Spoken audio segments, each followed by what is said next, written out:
Good afternoon, ladies and gentlemen. Welcome to this pitch battle. My name's David Beckett. I'm going to be your host for this Demo 2023 Pitch Battle finale. And for those of you who are at the back, if you want to come a little bit to the forward, I see a few people at the back here thinking, shall we come along? But we got some great pitches for you. Hey, the seats at the front, they're incredibly comfortable. I can tell you, they're made of recycled fake leopard skin. So please don't make those fake leopards die in vain. So please feel free to come forward. So what we're going to have this afternoon is 4 companies are going to pitch. And these 4 companies have gone through the application process. There were over 100 applicants. These are the best of the best. And we will see 4 pitches of 4 minutes.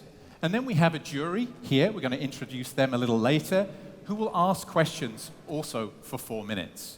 Then we'll take a little break while they decide who's the winner, and then we'll come back for the final announcement. So we have 2 tracks of startups. First track is the early stage, and that's companies that have a revenue of up to 1 million annual recurring. And then there's the second track, which is the growth stage teams who are over that million annual recurring revenue. Now, I don't know about you, but I watched quite a lot of the pitches yesterday on the spotlight stage, and I was really impressed by how well those teams made those pitches. They really captured, firstly, the pressure of time. I'm going to talk about that in a moment, and managed to keep their story short, sharp, and on time. And they also managed to deal with the big pressure of telling that story, getting clarity on the problem they're solving, and the value that they deliver for their customers and for their company. And you probably know it's not that easy to make a great pitch. So we thought it would be a good idea to give you a few tips on how to make a great pitch just before we start with the pitches. And by the way, well, just start with my favorite presentation joke. Why did the PowerPoint cross the road? To get to the other slide. Everyone's a winner. So let's go into the value of making a great pitch. So I've been working with startups for the last 10 years, and I've coached more than 2,000 startups. They've raised a load of money. And what I've found is that there's a couple of pressures that you have when you're making a pitch. Those pressures are, firstly, the pressure of public speaking, standing in front of people, whether that's in a meeting or a place like this. That's enough pressure because we want the people to come along with us. And we want to succeed. We need to get those resources or that support to get to the next stage. On top of that, startups have time pressure. They have to tell their story at 1, 2, 3, or 4 minutes, like they have to today. Now, when you combine those 2 pressures, public speaking and time, our brains don't really work very well.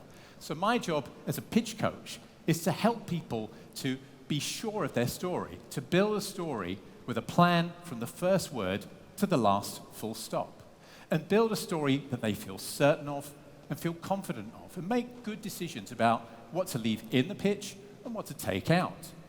Now, I believe that great ideas need a voice, and we've been living in pretty wild times recently. We've only got wilder times ahead. How do we deal with the big changes in our world? It's new ideas. But what if your idea isn't heard? Have you ever had an idea? Nobody listened. It's a horrible feeling. I don't want anyone to have that feeling. My goal is to give everyone the tools to go out there, be heard, be understood, and then be judged not on the pitch, but on the value that you deliver. Because the pitch creates clarity, lets people make good decisions, and then we can move forward to the next step. So great ideas need a voice, and we're going to give you a few tips on how to find your voice for your great ideas. So let's talk about the 3 reasons, the biggest reasons why pitches fail, and how to get to yes. Now, let me just check in before we go into this. How many of you have pitched to investors before? Put your hand up if you've pitched to an investor. I see a few hands, okay. Anybody pitched to customers before? Put your hand up if you're pitching to customers. A lot more hands there. Anybody pitching to their kids every day? Like me, trying to get them to bed. Yeah, so we're pitching in a lot of different situations. And it sometimes doesn't go right. We really want to get to yes. So the first one is too much product and not enough pain. Now, I think the teams yesterday did a great job of making clear what's the problem that you solve. See, the old way of pitching is, here's our product, here's some more information about our product, here's a bit more detail about our products, and if you want more information about our product, here it is. Any questions? Now, people are not really that interested in products. What they want is solutions. They want to have a problem solved. So the new pitch is about saying to investors, for example, there's a massive problem thousands of companies, millions of people are experiencing. Or with customers, these are the kind of problems that people in your industry, companies like you, are struggling with. And then we quantify it. What that's costing is this much time, or this much money, or this much unnecessary administration, or material wastage. Then we talk about, so what we do is this, this, and this to help you reach your goals by reducing, or improving, or increasing. If you have that flow, you're going to make a much bigger impact with your pitch. So the best structure to establish your value is pain, product, and result. Here's the problem, quantified. Here's what we do, and here's what the outcome is, also quantified. And that way, you get a clear before and after value. Now, the second reason why pitches go wrong is too much detail and not focused highlights. Now, take a look at these two slides. This first slide here, this is the kind of slide that you would send, because you're not there to explain it. There's a lot more detail in there. The slide here is the slide that you would use to pitch, because when it comes to pitching in front of people, one thing that's really necessary to keep in mind, people cannot read and listen at the same time. It's impossible. So if you send them this slide, there's no content for them. But if you present with this slide, it's too confusing. They can't read it and listen. So the challenge is, and the solution to this, is create two decks. One which you send and one to present. Now, the problem with that is people say to me, David, that sounds like more work. And my answer is, yes, it is. Yeah, I don't have any good answers for that, I'm afraid. All I can tell you is to ask yourself the question, is it important enough to be understood? If it is, then spend the time to separate out those two things. Visuals, icons, key messages for pitching face-to-face, and more detail for sending something to read. Here's the third challenge. No emotion or passion, only the rational stuff.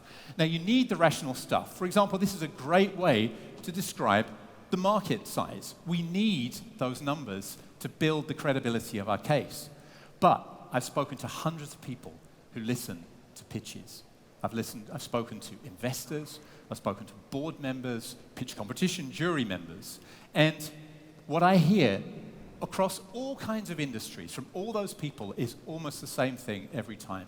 They say a version of, I want to see the passion in the eyes of the person who's pitching. I want to see the commitment from them for why I should take this solution on. The question of why you? What's your personal motivation to offer this proposition? Your enthusiasm really counts. Now think about what's the coolest thing about your proposition. By getting excited about something, you can communicate in a more human way. Think about something that's had impact for a customer and tell about that. Or maybe you were involved in developing a certain part of the product. You can say, what I really like about this part, I was involved in this, and what's great about it is customers get this kind of value. Yeah, I'm so proud of that. Talk about where you're in that story. Put yourself on the line. Your enthusiasm really counts. Now, one more thing. No talk about pitching would be complete without Uncle Steve. One more thing is the basis of any great pitch. Before any of this, I believe the basis of any great pitch is audience and objective. I've been doing this for 10 years. I've given more than 1,100 workshops, trained over 30,000 people, and I've been looking for different ways to help people make great pitches. And finally, the most basic thing that people can do is tune into who's the audience? What do they care about? What's on their mind? What's their biggest challenge? What are they focused on right now? And where does parts of your story help them reach their goals? And then the second thing is the objective. What do we want these people to do as a result of the pitch? We don't just want them to say, oh, nice pitch. Oh, sounds good. We want a follow-up, a first next step as a result of the pitch. Is that a follow-up meeting? Is it a recommendation or introduction within the company? Or have you met them 5 times, it's really time to sign. So what's the goal of this meeting, this pitch? If you get clear on this, who's the audience and what's the objective, what do the audience care about and what do you want them to do, it will be so much easier to make decisions about what to put in the pitch and what to take out.